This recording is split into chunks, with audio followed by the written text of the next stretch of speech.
Assalamualaikum warahmatullahi wabarakatuh. Alhamdulillah, sahabat Zaka TV, kembali lagi bersama saya Regina Citra dalam program Suara Perempuan Muslimah. Kali ini saya kedatangan seseorang ibu yang sosoknya sangat penting sekali, selalu mendampingi dengan setia sang suami. Assalamualaikum Ibu Harsina. Waalaikumsalam. Ibu Harsina, boleh cerita kepada kami bagaimana selama ini Ibu sangat mempunyai peranan yang sangat penting dalam aktivitas suami gitu. Di balik itu semua juga harus membagi waktu dengan keluarga dan juga bersosialisasi dengan masyarakat. Ya, terima kasih. Saya kan sebagai ibu rumah tangga biasa, saya bukan PNS. Jadi waktu saya itu memang saya peruntukan untuk mendampingi bapak dan mendidik anak-anak. Di luar itu saya kan sebagai ibu ketua tim penggerak PKK juga, jadi otomatis saya bisa langsung juga ke masyarakat ya kalau ada kegiatan. Kalau ibu yang selama ibu ini lakukan gitu ya, bersosialisasi masyarakat, sebenarnya apa sih masalah yang banyak terjadi di masyarakat? Ya, masalahnya ya macam-macam lah. Soal anak-anak lah, ya yang mau sekolah orang tuanya kurang mampu gitu. Ya. Bagaimana ibu ketika mendapatkan masalah-masalah itu? Kita sebagai ibu pasti ada menjadi salah satu keinginan yang kuat, ingin membantu mereka dengan hati nurani yang benar-benar pendidikan itu harus nomor satu. Iya, saya sebagai ibu karena saya punya putra-putri banyak, otomatis saya sangat sedih. Saya sangat sedih setelah saya ketemu dengan masyarakat, kembali ke rumah saya sampaikan ke bapak, aduh pak, di desa ini, kecamatan ini ada masyarakat yang kurang mampu lah. Dia ingin sekali menyekolahkan anaknya, tapi dia kurang mampu. Jadi sekarang itu alhamdulillah di Mamuju setelah bapak jadi bupati, itu pendidikan digratiskan. Ya gratis bagi masyarakat, tapi pemerintah yang subsidi. Ya. Artinya memang tingkatan di desa tersebut, terutama untuk di bidang pendidikan itu sangat kurang. Iya dulu kurang, tapi alhamdulillah sekarang sudah lumayan lah. Dan bagaimana sekarang masyarakat setelah kehadiran Bapak terus memajukan untuk pendidikan gitu, masyarakat merasa benar-benar memang merasakan gitu loh, merasakan memang pendidikan dan mereka merasakan memang gratisnya. Ya, ada juga yang mengatakan bagus, tapi ada juga yang mengatakan karena masyarakat maunya gratisnya semua, mulai dari pembiayaan sekolah sampai dengan buku-bukunya, pakaian sampai dengan sepatu apa. Itu kan yang digratiskan cuma biaya sekolah. Biaya sekolah saja. Kalau mengenai pakaian itu kan tidak. Sebahagian masyarakat menginginkan juga biar pakaian apa digratiskan. Di balik kesuksesan sekarang Bapak ya, pasti kan ada doa yang terus Ibu panjatkan untuk mendampingi sang suami. Ya pastilah doa. Selain dari doanya orang tuanya, doa juga kita sebagai istri. Setiap saya setelah salat 5 waktu saya berdoa. Yang saya minta itu kesehatan yang pertama, kesehatan. Mudah-mudahan saya dengan keluarga, anak-anak apa semua diberi kesehatan sama Tuhan yang Maha Kuasa. Ibu bangga? Alhamdulillah bangga sekali. Iya. Nah, anak-anak bagaimana Bu? Artinya waktu Bapak pun juga berkurang ya dengan keluarga, tapi anak-anak terus memberikan support yang terbaik.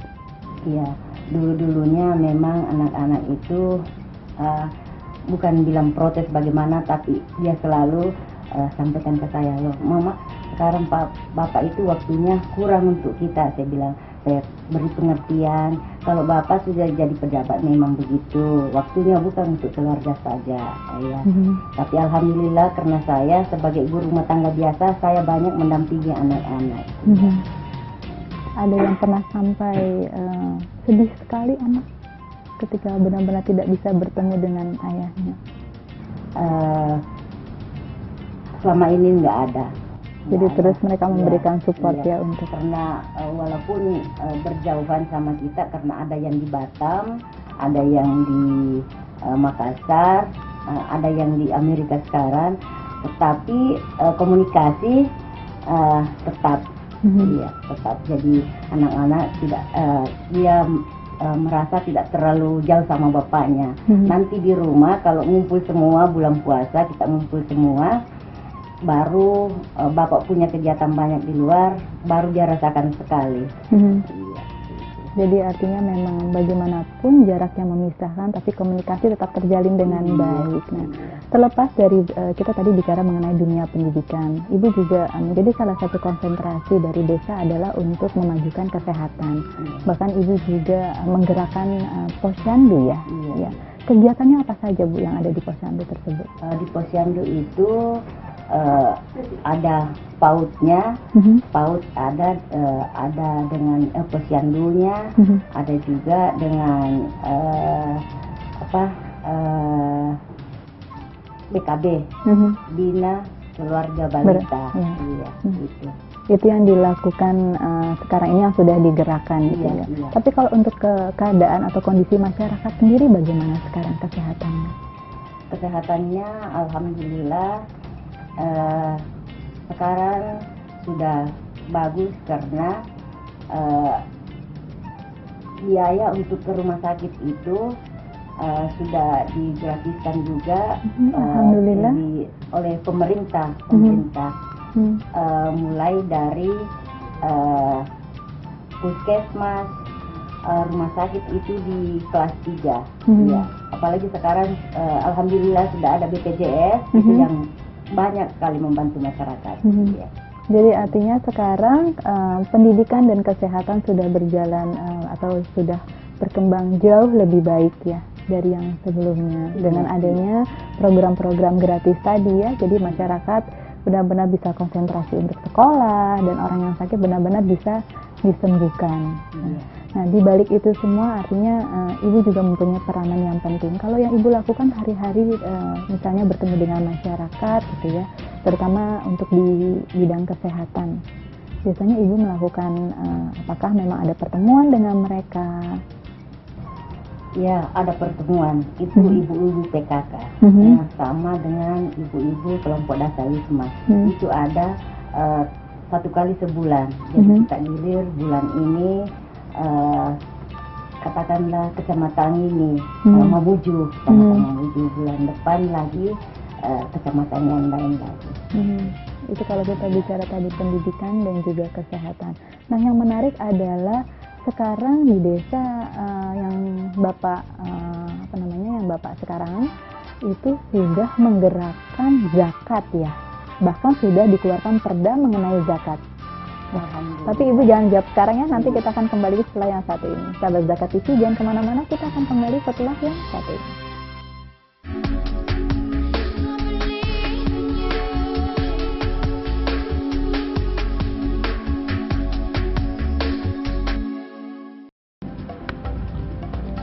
Semangat kemenangan harus berasal dari sportivitas yang datang dari hati. Saya Bawang Pamungkas, saya zakat di Dompet Duafa. Keluarga adalah sumber inspirasi saya. Kehangatannya datang dari hati. Saya Inneke Kusharawati, saya zakat Dompet Duafa. Berbagi memudahkan rezeki, karena datang dari hati. Saya Ipo Santosa, zakat di Dompet Duafa. Dompet Duafa.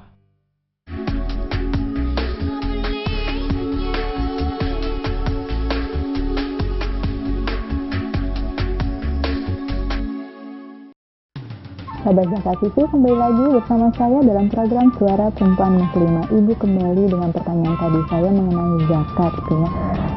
Subhanallah ya, artinya mungkin menjadi salah satu juga bisa menjadi acuan untuk desa-desa yang lain dengan adanya perda mengenai zakat. Ibu bisa ceritakan kepada kami? Iya, dulu itu zakat itu di Mamuju ya. Itu sepertinya tidak berjalan seperti apa yang diharapkan. Tapi alhamdulillah sudah ada 4 tahun ini, 5 tahun Bapak itu turun langsung. Jadi sekarang ini zakat di Mamuju alhamdulillah sudah ada perdanya kan. Itu semua PNS diwajibkan untuk bayar zakat ke Basda. Iya, Badan Amil Zakat. Dulu itu sebelum ada perdanya, masyarakat itu sepertinya ada juga yang peduli, ada yang tidak. Ya. Tapi alhamdulillah sekarang Bapak sudah mengeluarkan perda. Alhamdulillah Badan Amil Zakat di Mamuju itu sangat-sangat banyak membantu masyarakat yang kurang mampu. Apa yang melatar belakangi Bapak memutuskan untuk mengeluarkan perda? Karena Bapak juga kebetulan doktornya itu dia ambil jurusannya zakat. Ya, jadi dia penelitian dulu sehingga dia mengeluarkan perda untuk zakat. Dan alhamdulillah ternyata sangat bermanfaat ya Bu ya, kalau kita melihat sekarang dari yang memberikan dan juga membutuhkan gitu ya, benar-benar itu tersalurkan dengan baik gitu ya. Artinya apakah ada binaan dari kumpulan zakat tersebut, misalnya pemberdayaan sebuah program SDM ada? Apa aja Bu? Di Badan Amil Zakat itu banyak menyantuni orang yang kurang mampu. Begitu juga orang yang mau berobat dirujuk ke Makassar, itu biasa kita dikasih biaya. Badan Amil Zakat itu sudah mempunyai juga ambulans. Ambulans, jadi kalau bukan ambulans ya, tapi kendaraan yang bisa orang sakit pakai untuk sampai Makassar. Itu dikasih biasa, pakai kendaraan itu dikasih juga biaya. Selain membantu. Selain itu apakah ada pemberdayaan, misalnya memang bisa memajukan masyarakat gitu dengan program PKK dari dana tadi ya? Apakah bukan membantu dari program PKK, tapi dia itu kepala Basda itu di sana memang dia turun langsung ke masyarakat melihat di mana ada masyarakat yang kurang mampu. Setelah itu dia memberikan, katakanlah orang yang tidak mampu itu katakanlah janda, dia bisa menjual, dia kasih modal, untuk usahanya itu. Itu. Nah, untuk usahanya sendiri yang banyak sekarang mereka apakah diberikan keterampilan dulu, ataukah memang diberikan aja modal untuk usaha, atau memang melalui beberapa latihan-latihan gitu, atau keterampilan? Kalau latihan dengan keterampilan saya kurang tahu, tapi yang banyak saya tahu itu dia turun langsung ke masyarakat, dia lihat apa profesinya itu orang yang tidak mampu, dia berikan bantuan. Ada yang menjual, ada yang sebagai petani rumput laut, dia kasih modal supaya bisa berkembang. Dan alhamdulillah sekarang mereka mungkin bisa menjadi masyarakat yang mandiri ya. Mereka bisa mendapatkan pemasukan untuk biaya hidupnya mereka setelah adanya modal yang mereka dapatkan tadi. Iya. Alhamdulillah. Ibu, kita kembali lagi mengenai program PKK ya. Apa saja yang sudah dilakukan? Iya, program PKK itu yang sekarang itu ada namanya Pautiola. Pautiola itu dari Dignas ada PAUD, dari Dinas Kesehatan ada posyandunya, dari koperasi ada koperasi mikro. dan ekonomi juga menjadi salah satu faktor pendukung. Jadi masing-masing ini mempunyai peranan ya dalam PAUD Viola ini. Kalau untuk Diknas sendiri itu konsentrasinya lebih banyak untuk apa aja, Bu? Di PAUD, ya di PAUD dia. Kalau di Posyandu itu dinas kesehatan. Kita bicara mengenai PAUD, berarti artinya usia berapa sampai berapa yang memang anak-anak bisa mengikuti PAUD secara gratis? Iya, secara gratis. Itu di usia berapa anak? Itu di sana usia, ada yang usia 3 tahun karena orang tuanya sibuk, dia masukkan di sana. Ada yang umur 4 tahun, ada yang 2 tahun juga gitu. Itu gratis. Untuk tenaga pengajarnya sendiri, apakah memang relawan masyarakat sekitar atau memang tenaga-tenaga ahli yang kita bisa bilang guru gitu untuk yang mengajarkan di PAUD?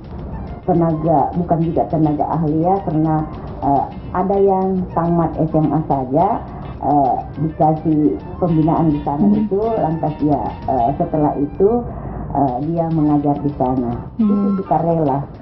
Jadi artinya memang relawan ya. Kita mengajak teman-teman yang memang terketuk hatinya untuk memberikan tenaga pikiran di bidang PAUD tersebut ya. Karena gimana pun juga artinya kita bisa berjalan kalau memang semua masyarakat bergotong royong. Untuk PAUD ya, untuk yang tadi bicara pendidikan. Kalau untuk kita bicara mengenai Posyandu gitu ya, untuk tenaga-tenaganya juga ada beberapa yang memang relawan.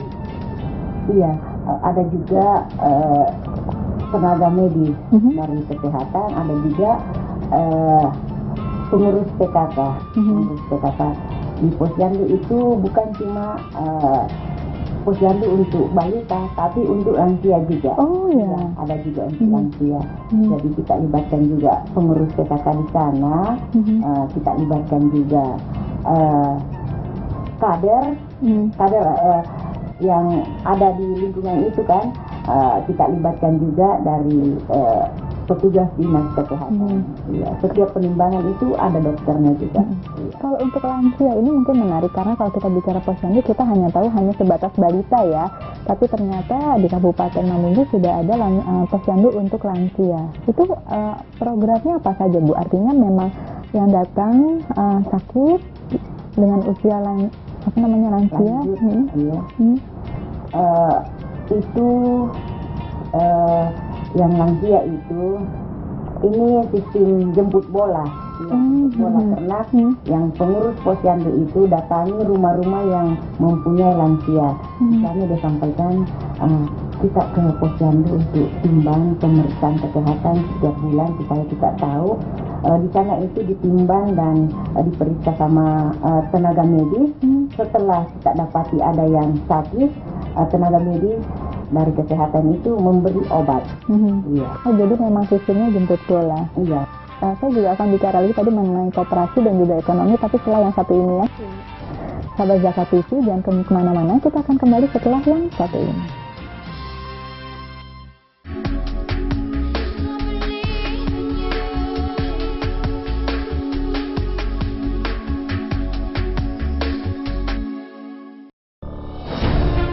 Ketika keindahan dunia merebak keselarasan, berbagi kemesraan.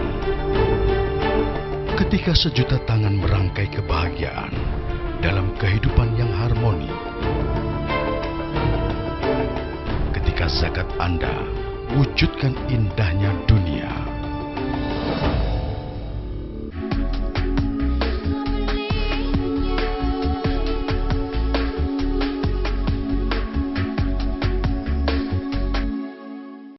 Sahabat Zakat TV, kembali lagi dalam program Suara Perempuan Muslimah. Ibu bisa ceritakan lagi ya tadi melanjutkan pembicaraan kita mengenai ekonomi mikro. Ya, ekonomi mikro itu di pos yang di Siola itu ada 3 instansi yang sangat-sangat terkait di sana, yaitu dari Diknas soal PAUD-nya, dari Dinas Kesehatan soal Posyandunya, dan dari Dinas Koperasi soal ini kita berikan bantuan koperasi kepada ibu balita yang ada di sana. Karena kalau kita timbang biasanya ada yang timbangannya nggak naik-naik. Kita tanya, apa sebabnya sehingga timbangannya begini? Dia katakan, nggak minum susu anak saya. Kenapa nggak kasih minum susu? Nggak Punya uang. Iya, ada tapi sedikit untuk beli beras saja. Iya, susu nggak terlalu penting. Dia katakan nggak terlalu penting, padahal itu sangat penting untuk anak balita. Di situ kita libatkan koperasi untuk memberikan bantuan. Tidak banyak, cuma 1 juta per orang tua, sebanyak 10 orang tua. Gitu. Bagaimana perasaan ibu ya ketika mendengar benar-benar dari hati nurani seorang ibu yang benar-benar ingin memberikan yang terbaik untuk anaknya, walaupun hanya sebatas susu tapi dia tidak mampu. Sedih. Sangat sedih sekali. Itu PAUD Siola ada karena kita ini PKK, saya sebagai ketua tim penggerak PKK, kalau turun biasa ada permintaan dari provinsi, mana PAUD lansianya nggak ada, mana posyandunya nggak ada. Ada sih tapi berjauhan. Makanya saya sampaikan ke Bapak, Pak, bagaimana kalau kita bentuk posyandu secara terintegrasi di dalam, yaitu dari Diknas, dari kesehatan dan koperasi, sehingga terbentuklah ini posyandu Siola. Iya. Bu, kita kembali lagi mengenai masalah keluarga. Ketika Bapak sekarang gitu ya, dengan posisi sekarang, pasti kan ada masyarakat di mana pro dan kontra gitu. Bagaimana ibu yang mempunyai peran yang sangat penting untuk menguatkan hati Bapak? Iya, namanya kita manusia biasa, pasti ada orang yang pro dan kontra sama kita. Tetapi saya selalu memberikan motivasi ke Bapak. Pak, ya namanya kita manusia Pak, ada yang pro dan ada yang kontra sama kita. Orang yang pro sama kita tetap kita rangkul, dan orang yang sama kita tetap juga kita bagaimana caranya supaya kita bisa rangkul sehingga bisa sama-sama dengan kita. Dan untuk harapan ibu bagaimana ke depannya? Ya, harapan saya yang saya selalu minta sama Yang Maha Kuasa, mudah-mudahan Bapak diberi kesehatan. Itu yang pertama, diberi kesehatan untuk memimpin Mamuju, ya, supaya dia sehat untuk bagaimana caranya dia sering turun ke masyarakat, melihat masyarakat, jangan yang cuma ada di kota Mamuju saja, tetapi sampai ke desa-desa, ya, sampai ke kecamatan dan ke desa-desa. Itu harapan terbesar dari ibu untuk Bapak ya. Apa sih arti keluarga untuk ibu? Ya, arti keluarga untuk saya sangat besar sekali. Ya, keluarga untuk artinya arti keluarga untuk kami sekeluarga, dan keluarga dari Bapak dan keluarga dari saya. Gitu. Artinya memang terus berusaha untuk bisa memberikan kebahagiaan gitu ya, keindahan dalam rumah tangga gitu ya, dan juga untuk anak-anak. Iya. Ya, itu yang ibu harapkan dan selalu menjadi salah satu doa terindah ibu. Iya, betul. Iya. Dan sekarang anak-anak sudah bisa dikatakan kondisi yang memang mereka sudah bisa menerima gitu ya. Tapi kan ada juga saat-saat yang tadi walaupun mereka tidak sedih, mereka terus memberikan support gitu ya.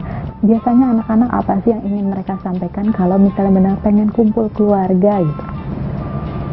Ya, namanya anak-anak kan, dia itu selalu ingin ramai. Kalau kita sudah kumpul semua sama anak-anak yang di Batam ke Mamuju, yang di Makassar ke Mamuju, yang di Amerika kembali ke Mamuju, biasanya dia minta Bapak untuk meluangkan waktunya kalau hari Sabtu atau hari Minggu pergi ke tempat rekreasi. Biasanya kalau ibu kangen sama Bapak, biasa apa yang ibu lakukan? Saya salat. Kalau saya kangen sama Bapak tidak ada di Mamuju, saya salat minta doa supaya Bapak diberi kesehatan. Pernah ditinggal lama Bu? Tinggal lama enggak sih? Cuma Seingat saya waktu dia Lemhanas di sini tahun 2000 itu dia 6 bulan di sini. Hanya 6 bulan itu tidak tetap di sini karena yang tidak kembali ke Mamuju itu cuma ada 1 bulan. Kalau bapak tidak kembali ke Mamuju, saya yang ke Jakarta. Itu masih ketua DPR bapak. Dan waktu itu juga menjadi ketua DPR termuda ya? Iya. Iya. Subhanallah ya Bu. Bagaimana perasaan Ibu waktu itu? Ya bangga lah. Karena kita yakin ya di balik seorang pria yang hebat pasti ada doa seorang istri yang terus mendampinginya. Iya. Nah, Ibu biasanya kalau misalnya memang itu kan tadi saya sudah mendengar langsung apa yang Ibu lakukan kalau ketika kangen. Biasanya kalau anak-anak bagaimana mereka mengungkapkan rasa kangen? Ke bapak ya. Iya. Selain tadi komunikasi gitu ya. Iya, kalau anak-anak kan dia kalau kangen sama bapaknya dia pakai kan sekarang komunikasi sudah canggih kan, dia pakai lewat telepon itu Nicole itu ya itu yang dilakukan anak-anak. Ya. Dan untuk prestasi anak-anak bagaimana? Ya prestasi alhamdulillah tidak juga terlalu menonjol tapi tidak juga terlalu ke bawah, ya sedang-sedang lah. Ya, gitu. Adakah memang ada sosok yang kelihatan dari sekarang dari 7 anak Ibu yang mungkin bisa menjadi calon pengganti Bapak, seorang pemimpin nantinya? Itu kita belum tahu karena yang tahu cuma yang di atas. Tapi iya. Kalau untuk pilihan mereka sendiri Ibu serahkan kepada mereka? Iya, mulai dari yang pertama itu kita tidak pernah arahkan anak-anak kamu harus ke sini, kamu harus ke sini. Kita terserah dari dia, hanya kita ikut lihat, kita ikuti dari belakang.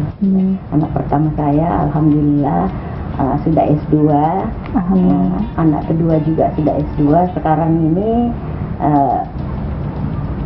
wakil ketua DPR di Mamuju.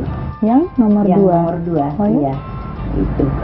Dan yang selanjutnya? Yang ketiga sekarang lagi koas di Makassar karena dia sudah sarjana kedokteran, berarti lagi koas. Yang keempat itu yang di Amerika, sama yang kelima. Yang keenam putra, dia itu tidak bisa jauh dari saya. Lagi menimba ilmu di Mamuju, sudah kelas 2 SMA. Dan yang paling kecil itu kelas 3 SMP. Apakah memang ada sesuatu hal yang memang pada akhirnya anak yang nomor 6 tidak bisa jauh dari Ibu? Kenapa Bu? Tidak tahu lah, karena dia itu cuma sendiri putra. Jadi dia tidak bisa terlalu jauh dari saya, begitu juga dia tidak bisa terlalu jauh dari saya. Karena katanya selalu rindu sama saya juga begitu sama dia. Walaupun kita tidak bisa bilang seorang ibu memilih kasih, tapi memang itu ada ikatan batin yang memang rasanya lebih gitu ya. Iya, yang laki itu memang dia lebih dekat dari saya. Sekarang kalau ibu mendampingin bapak meninggalkan bagaimana? Selalu nelpon. Oh ya? Iya. Selalu nelpon, Mbak kapan balik? Itu. Alhamdulillah ya, Ibu senang sekali bisa berbincang dengan Ibu mengenai peranan Ibu mendampingi Bapak dan juga mendampingi keluarga, bahkan juga bersosialisasi terus untuk masyarakat. Mudah-mudahan Kabupaten Mamuju terus berkembang dengan kehadiran Bapak dan juga Ibu. Dan insya Allah kita ada lain waktu untuk berbicara lagi. Ya, terima kasih. Ya. Sahabat Zakat TV, demikianlah perbincangan saya dengan Ibu Harsina. Insya Allah minggu depan kita akan kembali lagi dengan tema dan juga narasumber yang berbeda. Wassalamualaikum warahmatullahi wabarakatuh.